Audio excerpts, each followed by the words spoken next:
A quick disclaimer ahead of this episode. I refer a number of times in this episode to Ricky Gervais having hosted the Oscars, when in fact he hosted the Golden Globes. However, thanks to the magic of audio editing, we've managed to paper over those cracks so seamlessly that you won't even notice. This week I watched Muppets Treasure Island and Muppets Christmas Carol. Fantastic. They are fantastic. I love both of those films. They are so good. They are even better than I remembered. And I had seen Christmas Carol a million times, but not for a while. Treasure Island, I think I've only seen once. Wow. Okay. Yeah. Muppets Christmas Carol was like a yearly thing. Yeah. But obviously. You didn't watch Treasure Island on National Pirates Day. Easter. And we watched Treasure Island first. Okay. I'd forgotten the kind of musical that it is, of this falsetto boy. I sometimes put on some of those songs just apropos of nothing. I was sad that Jennifer Saunders is only in it at the beginning. Yeah, she doesn't have much of a role, yeah. No, she doesn't. She plays it well though. She really gives it her all. She always does. Yeah, of course. They made Treasure Island after A Christmas Carol, and it feels like they have a lot more of the kind of self-referential humour going on, which is always there for the Muppets anyway, but... Well, it was a different era for the Muppets, right? Because it was the start of Brian Henson's tenure. Exactly, yeah, because Jim Henson died in 1990, and these are 92 and... Yeah, Treasure Island was 96. Wow, it's that late. Crikey. So then, having watched Treasure Island and been like, this was great, I was kind of expecting to not love A Christmas Carol as much because I felt like I knew it so well. Right. Yeah, it's overwatched almost. Yeah, but it was even better. It's so good. Michael Caine is great in everything, but he is particularly good in that. And it's very moving. I was moved by it. It's sad. I think the quote from him is something to the effect of that he intended to play that film as though he was doing Royal Shakespeare Company. I mean, it comes across. Yeah, to play it as down the line, as serious as possible. And that is the perfect tone to strike for the Muppets. Tim Curry, there's some meta jokes, but again, there's moments where you really, because he's such a good actor... You really believe it. You really believe it, yeah. You really believe what he's saying. And it's so difficult to convey that when you're surrounded by Gonzo and Fozzie Bear, right?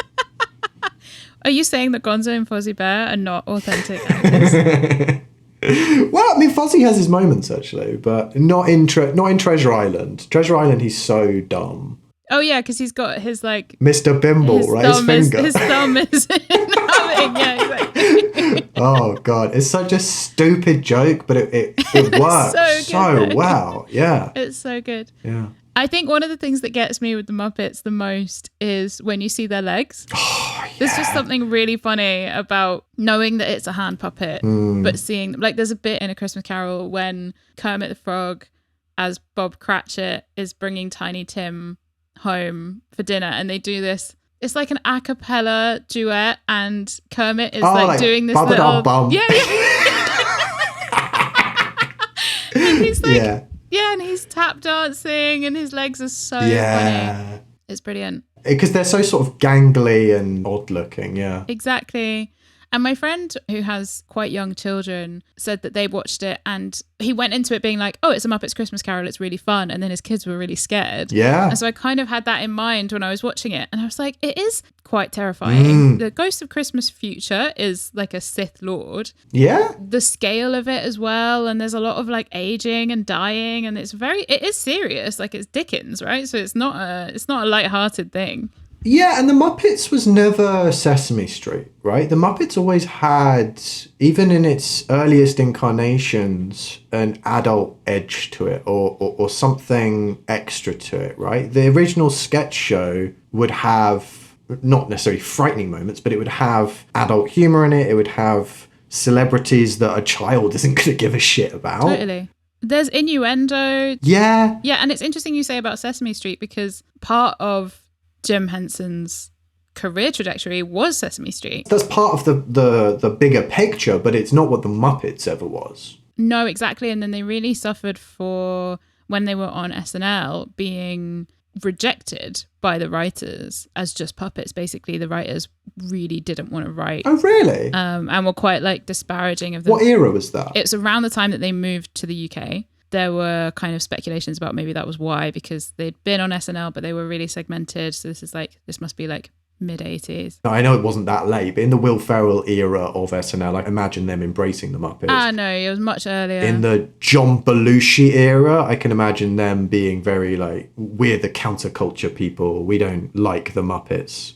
Which is bizarre, because the Muppets, as I say, had that satirical counterculture kind of adult edge to what they would do. Yeah. I can understand, you see puppets and you immediately think children, right? But then if you go back to like original puppets, even things like Punch and Judy, which were very specifically for children, but hyper violent. Yeah, I mean, domestic violence is baked into Punch and Judy, right? Yeah, that's so brutal. Into the name, yeah. Yeah, and then you've got the other adult aspects or shows or films within the Muppets extended world. And I mean, basically we're just talking about the Jim Henson Company, right? So you've got Labyrinth. Yeah. And you've got Farscape, and you've got, oh my God, they just remade it recent Dark Crystal. That wasn't them, was it? It was. Yeah. That was them? Because that's a whole other thing. Well, as well, you're right about having this edge, because I feel like when you talk about how Muppets Treasure Island and A Christmas Carol are in the Brian Henson, so his son's era. Yes. It's true that Labyrinth, aside from the main character, whose name I can't remember, everything else about it is super on the edge of like, it's kind of batshit, obviously. David Bowie in very tight tights is not for children. And then Farscape as well has this like, well, Farscape was after, wasn't it? Yeah, Farscape's into the 90s, maybe even into the 2000s, I think. Yeah, so I hadn't watched any of Farscape, but then when you mentioned it to me, I was like, oh, I'll check it out. And I've got like weirdly addicted to it. I love Farscape. I don't think I've ever 100% finished it, but I love everything I've seen of Farscape. I can't work out if it's like, does it know how bad it is? Well, it's Australian, right? So it's... such a mad answer. No, what I mean is that... So everything's upside down. Good is bad, bad is good. The magical land of Australia. Did you ever watch Round the Twist? Or was it Round the Twist? No, I know what you're talking about, that old kids show, right? Yeah, but that was weird as well. What was the other one with there was one with the coin? The Queen's Nose. Queen's Nose. That wasn't Australian. No, it was just a bunch of like really odd kid shows from back in that time. Why I mentioned it being Australian is just because there is a natural inbuilt underfundedness to Australian stuff. Right? You don't expect it to compete in terms of visual effects, in terms of anything on the same level as an American show. And that's where the Jim Henson Company thrived with that, is because it was mostly practical stuff, mostly puppets they were doing. And so it does have this very different vibe to anything Star Trek-y. Yeah. Very different. On that like underfundedness, did you ever watch Red Dwarf? You must have done. Oh, all of it, yeah. Yeah. So, and yeah, all of it. So the first series, they had no money, and it's brilliant. Yeah. And because the whole point is they're on this raggedy mining ship that no one cares about, and things are breaking, and the wallpaper's coming apart, and that's the setting. And then you can see they get more and more money. Yeah. And there are good episodes in the later seasons, there really are, but it's not on the same level as the first season. That's such a classic thing of, what's the phrase? Breeds innovation. Oh. I'm probably thinking of actually stuff in relation to like the Hays Code from the old days of Hollywood, where they were working against censorship. But it's the same thing, where it's like when you have maybe it's limitation is one thing, limitation breeds innovation. But when you have blocks in place, that causes you to think in a different way and to solve challenges in a different way. And yeah, Farscape is so character focused. You feel so quickly attached to this group who are kind of at each other's throats. Wonderful show. So to what extent do they have like operations in Australia then, the Jim Henson Company? I didn't know that they had any in Australia. Well, because so Farscape is, I guess, just something which came about through other people, because it wasn't created directly by them. It was something that they worked on. Yeah, because it's not there's no kind of Henson attached to. I think he's an exec, but he's not director or writer or anything. Yeah, exactly. Yeah, and then they made some of the puppets and stuff, exactly. or all the animatronics that they were doing. It looks like they're based technically in California, which makes sense because they've made stuff in recent years. So the recent Muppets movies. Did you see the TV show, the sort of documentary style, the mockumentary style TV show? No, but I want to. What is that? It was strange. Strange is fine. It ran for, I want to say like one season, but it was a split season. So I think they actually changed either the writers or the showrunner or something halfway through because it wasn't working. And it's a shame because the second part of it, I remember working a lot better, which is funny because it was made in a similar way to, so stylistically it's very close to The Office, the American Office, and Parks and Recreation. And those shows both had difficult first seasons, right? And it's a shame that Muppets show didn't get more of an opportunity beyond that troubled first season to like figure it out, because it felt like they were starting to figure it out and then they got cancelled. Such a shame. Yeah. It's a hard format to crack, that mockumentary thing, to get quite right. Hard to get right, especially now when it's been done so well by so many things already. It kind of feels like that wave has passed. Oh, definitely. It's a bit of a... I mean, they just released going back to Australia, the Australian Office. What? I watched the first episode of it and it's the same problem again. It's just they haven't quite figured out how to separate it from and make it different enough from everything that's gone before. Not just in terms of mockumentaries, but also just the Office characters. Yeah. Because you're sitting there and you're like, oh, that's the Dwight, that's the Jim, that's the Mike. They're just playing off of characters that have been built already. If you're going to do that kind of setting and do that thing, like do it in a different way. Do some different characters, you know? You need it. Yeah. Yeah, but it felt so stale. So I never watched the British Office, but I did watch the American one. Wow. Yeah, I know. It's a big thing to admit, and I hope that you can be kind to me. No, I'm just curious as to why you didn't watch it. I can't stand Ricky Gervais, and at the time when The Office was out here, Yeah. I really wasn't into that kind of comedy, and I struggled generally with like cringe comedy. Yeah, fair I enough. was so uncomfortable, and that is Peak. obviously an amazing example of it. But personally, I don't want to watch that. But the US Office, I think it was one of those like started watching it when I was sick, and then was just totally addicted because Steve Carell is a genius.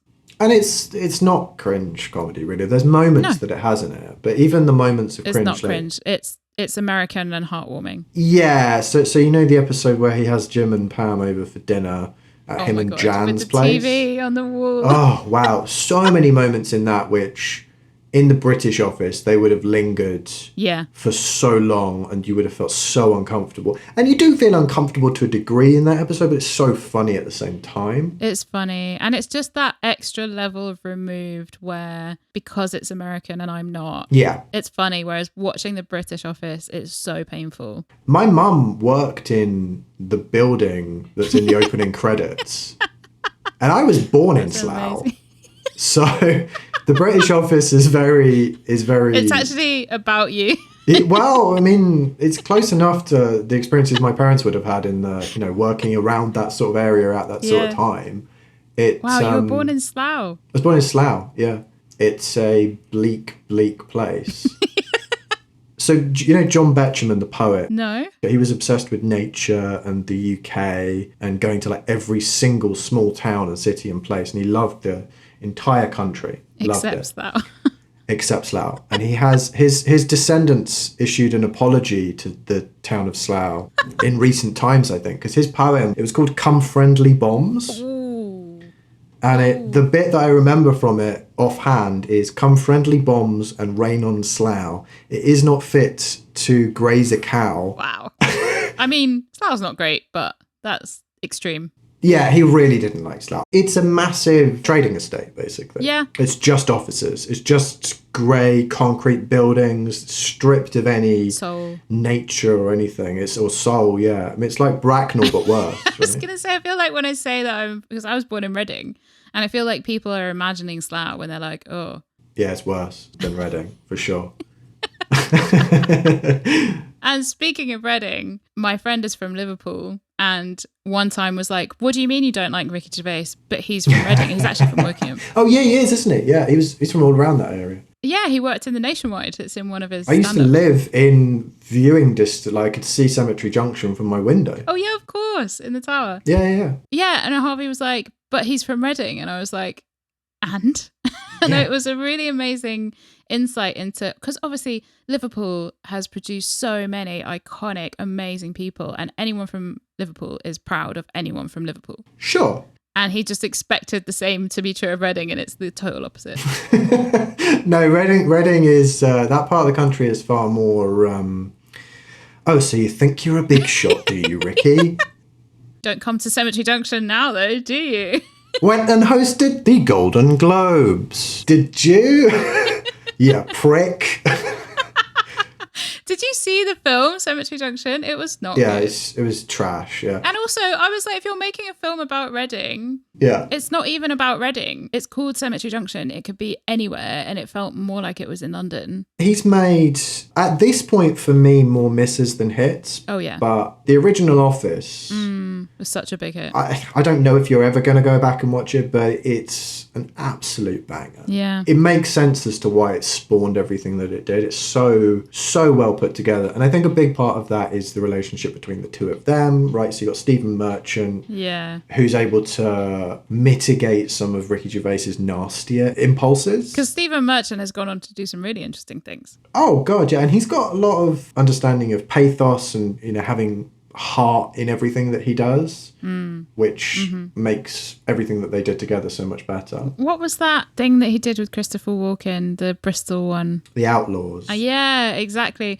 It was Yeah. so funny because I was still living in Bristol at the time, and all the Bristolians that I was speaking to were so pleased with it, mostly because I think there was like some residue left over from Skins, where people from Bristol didn't love Skins because it had been filmed in Bristol as if it was a set, so like nothing joined up. Like someone would be walking along the harbour side and then they'd come out in Clifton, and you're just like, well, that doesn't happen. And it felt like with the Outlaws, they'd gone, right, you arrive at the Bear Pit, Yeah. and then you drive up Stokescroft, and then you turn down here, and Yeah. you go past Cheltenham Road, and it was like, we are going to get this absolutely right on the map. And you literally see the car travel in real time around Bristol, which I thought was funny. Well, and they cast a lot of local people from Bristol as well, right? Yeah, exactly. Whereas Skins had a lot of Londoners. Yeah, it had a lot of people that they brought in. Like John Lomas is in the first episode of The Outlaws. Yeah, I remember that. I remember Yeah. seeing it and being like, oh, that's amazing. And he's a good character in it. Oh, I mean, he's fantastic, yeah.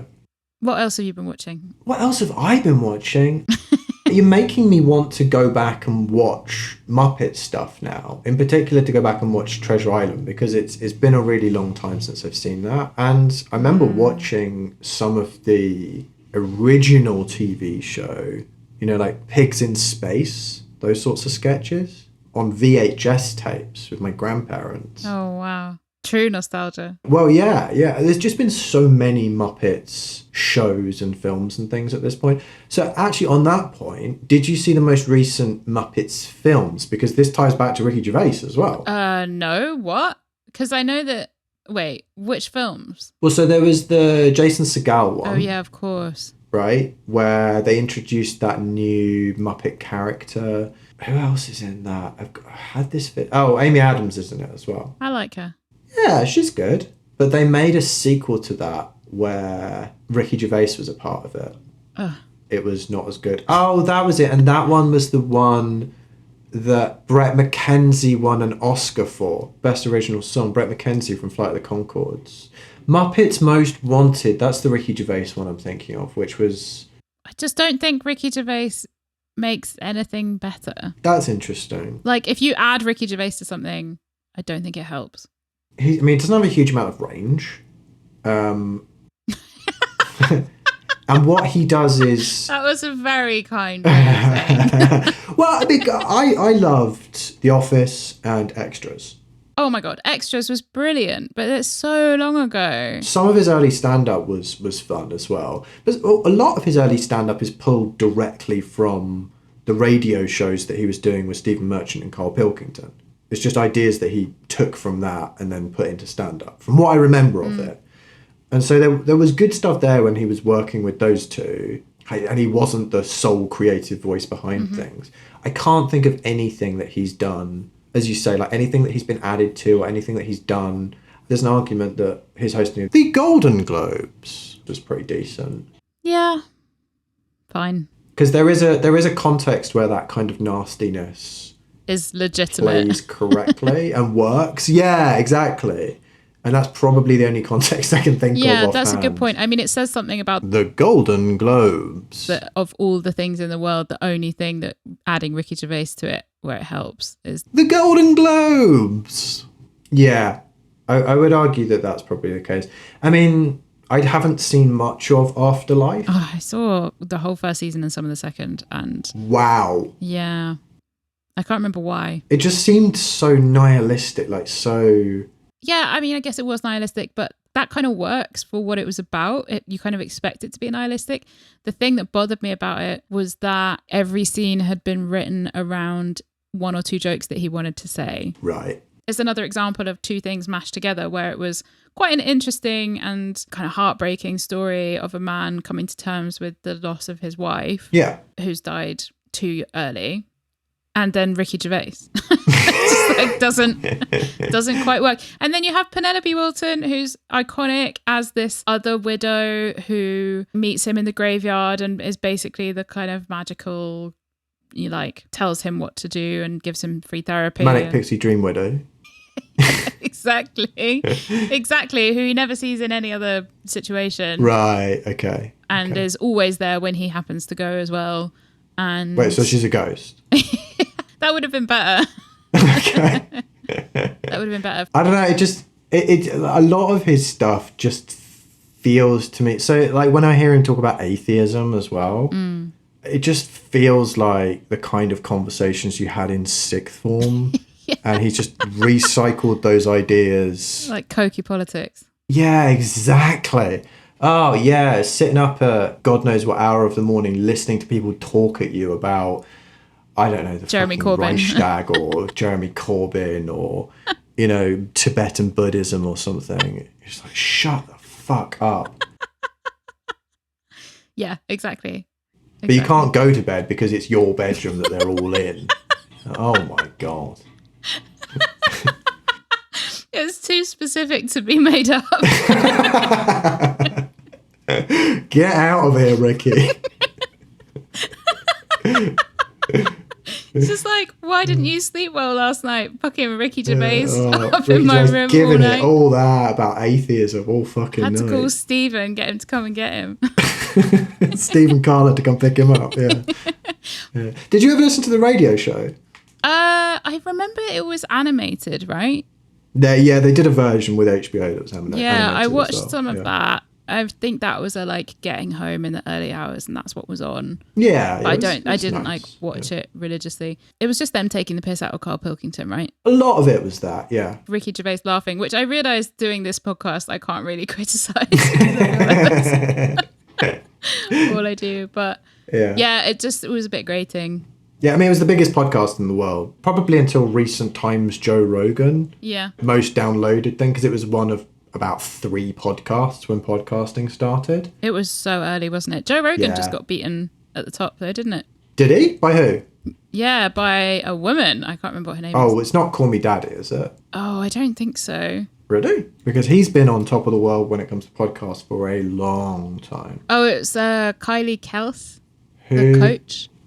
Kylie Kelsey? Is it Kels or Kelsey? What's her podcast about? It's like a coaching one, I think. Wow. She's like a hockey coach. And she's got the biggest podcast on Spotify. Yeah. Oh, it is Kelsey, because she's the wife of one of the Kelsey brothers, right? Don't know. The football boys. The boys that do the football, and one of the boys is with Taylor Swift and the other one is with her, and she's got a big podcast. On this good for her. On one of these news articles, it says the soon-to-be mother of 4, and I know that means she's about to have her 4th child, but it sounds like she's about to have quadruplets. Wow, she is younger than us as well. Oh, that's sad. That's good to know. Wow, and they met on Tinder, her and Jason Kelsey. There you go. Wow, we've learned so much today about the Kelsey family. So I also watched Nosferatu. Oh, yeah, you wanted to talk about Nosferatu, yeah? But I also want you to watch it, and I want you to not like it so that we can do a whole episode on it. I'd be very surprised if I don't like it, because it's got a lot of good components. Oh, it's so good, Max. My friend who loves horror didn't love it. Okay. And I don't like horror, and I mean, it scared the shit out of me, to the point that I texted my brother to get a lift home from the station because I was getting back late. But as I was getting on the tube, I sent him the message, and I sent him a bunch of messages being like, it was really scary, can you pick me up? And then like loads of information about what trains I was getting, except I got on the tube. And so he only got, it's so scary, can you pick me up? And then silence for like half an hour. So that was, shared some of the terror. But I thought it was brilliant. It was so... It didn't need any Ricky Gervais in it. Need is not the word I would use. I think it needed no Ricky Gervais. Oh, okay. It's there was too much Ricky Gervais, as in there was zero. There should have been right. That's already negative. too much. That was already too much. You want negative. You want a picture of Ricky Gervais that's crossed out somewhere in the film. It was so authentic to the original in a way that I didn't expect it to be for such a modern adaptation. I mean, I've heard him talk about the fact that he had wanted it to be not only close to the original, but also close to the original sort of vampiric texts from back when people actually believed in vampires, and trying to sort of transpose some of the ideas of what would actually be scary in a vampire. So like an actual rotting corpse, right? Exactly. And it's stuff like... Can you imagine the Muppets Nosferatu? That would be fucking sick. The Muppets Metropolis.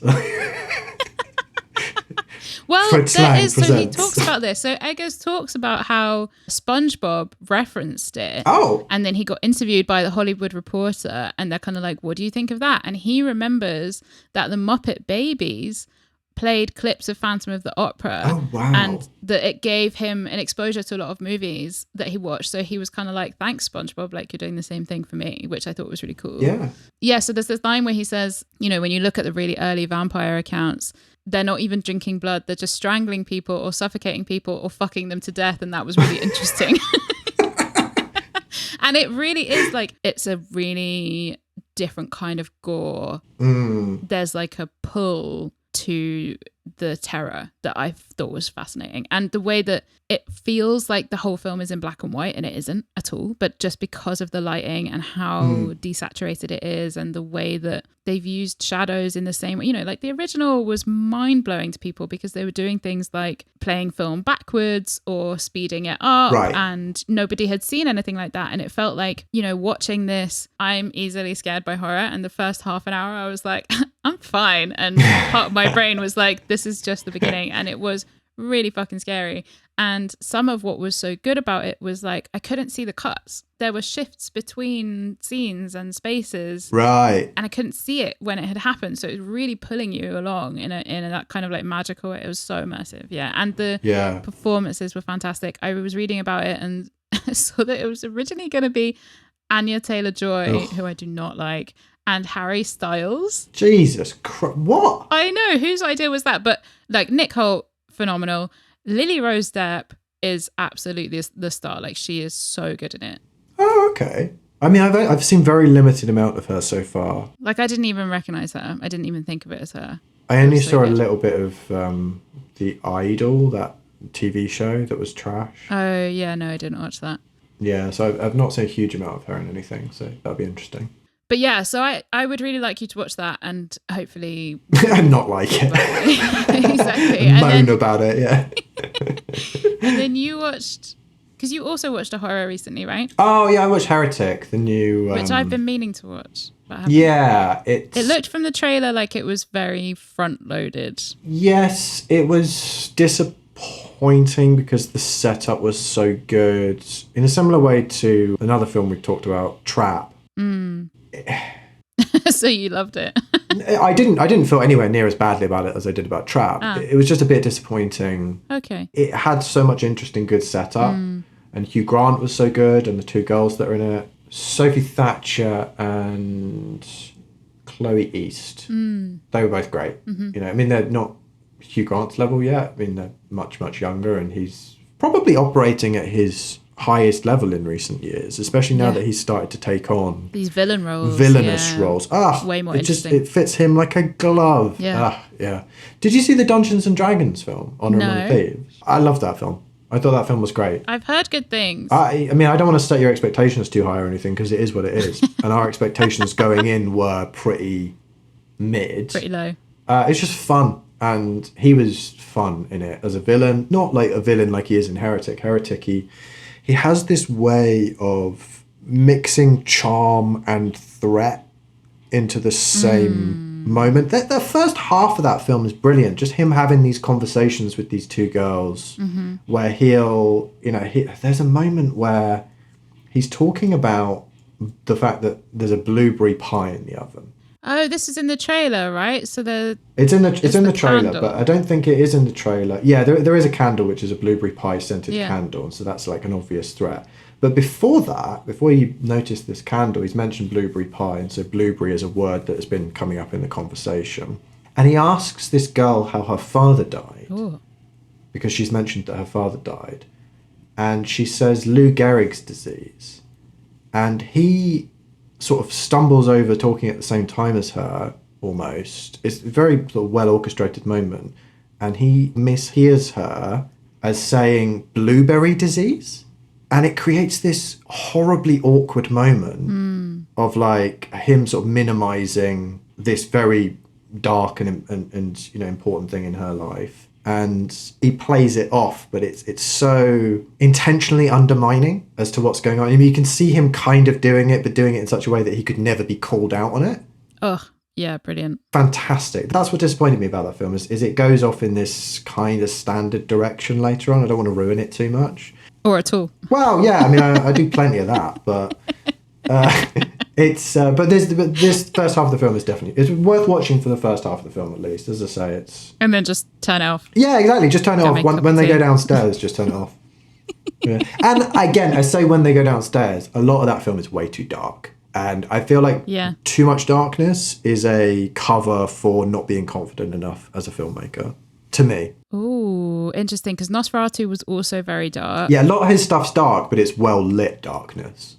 Oh, it was so well lit. Oh my God, you could just at the moment where you're about to be like, I don't know what's happening, you get a sliver of light, or it'll cut immediately to like a brighter space. It was, fantastic. So one of his early films, The Witch, is like that, right? It is pitch black, but you see what he wants you to see.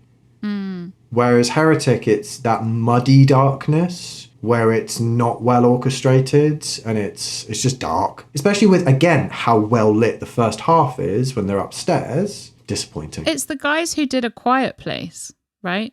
Did they direct it? No, they co-wrote it. Oh, they wrote. Because John Krasinski directed A Quiet Place, right? Yeah, co-directed and co-written Heretic. There's a lot of religious talk, and sometimes when you get into too much religious talk, it does end up a little bit, as I was saying with Ricky Gervais, right? It's a little bit sick form. It's a little bit... Maybe you need to do that in a big, wide release film. You can't go too deep. But yeah, it did feel like they scratched the surface, and they could have just followed some of that stuff more. You say you can't go too deep.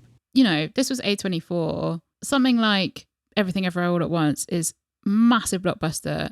Goes really deep. Even from the trailer, like Heretic, it's intentionally going after a very big question. And the whole tagline is question everything. So I think to then not deliver on that. For me, it didn't. Maybe for some people it would have done. For me, it didn't go.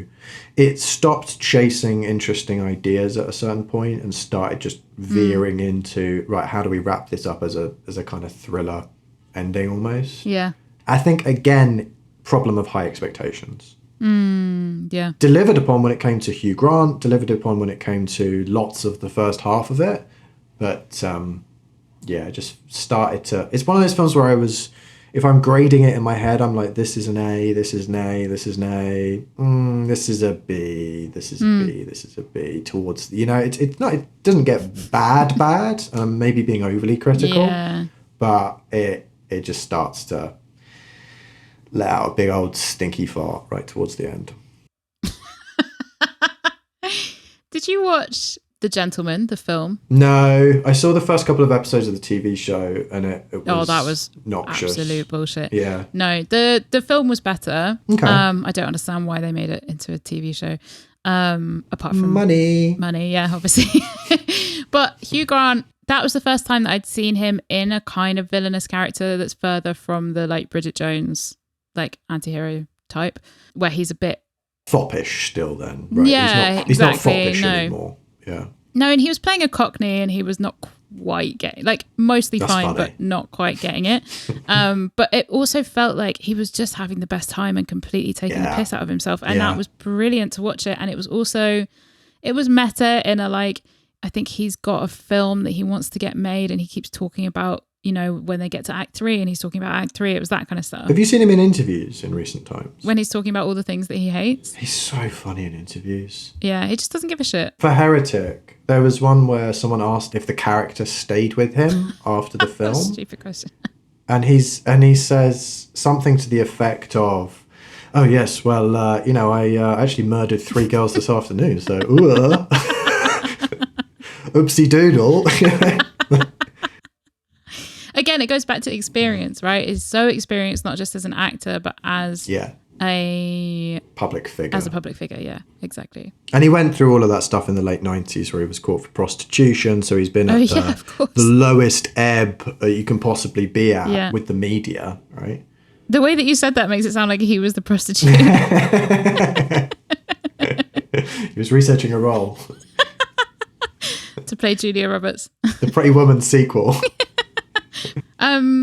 Okay, I still don't know how we end these episodes. Just like